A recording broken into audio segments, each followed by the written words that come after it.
স্বাগত 3 মিনিটের খবরে। আগামী বছর অর্থাৎ 2025 সালে নির্বাচিত সরকার দেখা যাবে বলে মন্তব্য করেছেন অন্তর্বর্তী সরকারের পরিকল্পনা ও শিক্ষা উপদেষ্টা ওয়াহিদ উদ্দিন মাহমুদ। শনিবার সকালে রাজধানীর একটি হোটেলে বাংলাদেশ উন্নয়ন গবেষণা প্রতিষ্ঠানের উদ্যোগে আয়োজিত ABCD সম্মেলনের প্রথম অধিবেশনে অংশ নিয়ে তিনি একথা বলেন।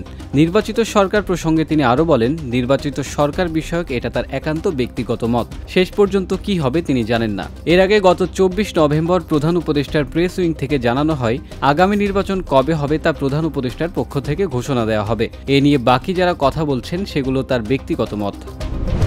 ফরেন অফিস কনসালটেশনের জন্য আগামী 9 ডিসেম্বর ঢাকায় আসছেন ভারতের পররাষ্ট্র সচিব বিক্রম মিশ্রি। শুক্রবার ভারতের পররাষ্ট্র মন্ত্রণালয়ের মুখপাত্র রণধীর জয়সওয়াল নয়াদিল্লিতে সাপ্তাহিক মিডিয়া ব্রিফিংয়ে এ তথ্য জানিয়েছেন। গত আগস্টে বাংলাদেশে শেখ হাসিনা সরকারের পতন ও অধ্যাপক ডক্টর মোহাম্মদ ইউনূসের নেতৃত্বে অন্তর্বর্তী সরকার গঠনের পর এই প্রথম ভারতের কোনো কূটনৈতিক বাংলাদেশে আসছেন। রণধীর জয়সওয়াল বলেন, ভারতের পররাষ্ট্র সচিব FOCতে অংশ নিতে আগামী 9 ডিসেম্বর ঢাকায় যাচ্ছেন। ঢাকায় অবস্থানকালে তিনি বাংলাদেশের পররাষ্ট্র সচিব জসিম উদ্দিনের সঙ্গে বৈঠক করবেন। তবে বিক্রম মিশ্রি ডক্টর ইউনূসের সঙ্গে সাক্ষাৎ করবেন কিনা তা এখনও জানা যায়নি। বেক্সিমকো গ্রুপের পোশাক খাতের 16টি কোম্পানির মালিকানা বিক্রি করে দেবে সরকার। এর বাইরে এই গ্রুপ সংশ্লিষ্ট বেশ কিছু কোম্পানি বন্ধ করে দেওয়া হবে। চালু থাকবে বেক্সিমকো ফার্মাসিউটিক্যালস সহ শুধু লাভজনক কোম্পানিগুলো।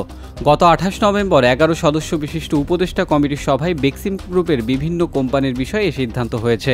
তালিকাভুক্ত লোকসান কোম্পানিগুলোর কর্মকর্তা কর্মচারীদের 3 মাসের বেতন ভাতা পরিশোধের পর বন্ধ করে দেওয়া হবে বলে জানা যায়। তবে বন্ধ করে দেওয়ার পরের পরিণতি এবং কর্মকর্তা কর্মচারীদের পরিস্থিতি সম্পর্কে জানতে চাইলে সংশ্লিষ্টদের কোনো মন্তব্য পাওয়া যায়নি। এর আগে গত 24 নভেম্বর শ্রম ও কর্মসংস্থান উপদেষ্টা ব্রিগেডিয়ার জেনারেল অবসরপ্রাপ্ত M সাখাওয়াত হোসেনকে আহ্বায়ক করে 11 সদস্য বিশিষ্ট এই উপদেষ্টা কমিটি গঠিত হয়।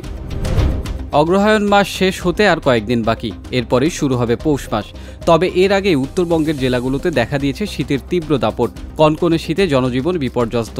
শীত পুরোপুরি জেঁকে বসেছে এই অঞ্চলে। গতকালের কনকনে ঠান্ডা হাওয়া ছাপিয়ে আজ সর্বনিম্ন তাপমাত্রা রেকর্ড গড়ল দিনাজপুর। দিনাজপুরে আজ তাপমাত্রা নেমেছে 10 ডিগ্রি সেলসিয়াসে। এবছরে এটি জেলার সর্বনিম্ন তাপমাত্রা।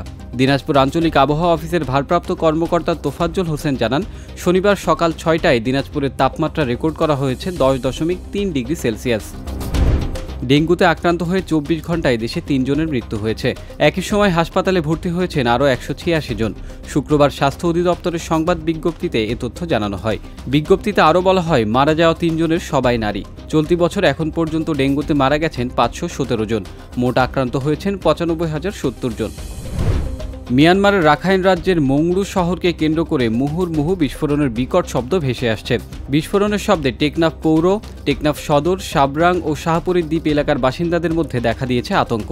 স্থানীয়দের তথ্যমতে শনিবার ভোর 4টা থেকে বেলা 11টা পর্যন্ত একের পর এক বিস্ফোরণের শব্দ আসতে থাকে মিয়ানমার সীমান্ত থেকে।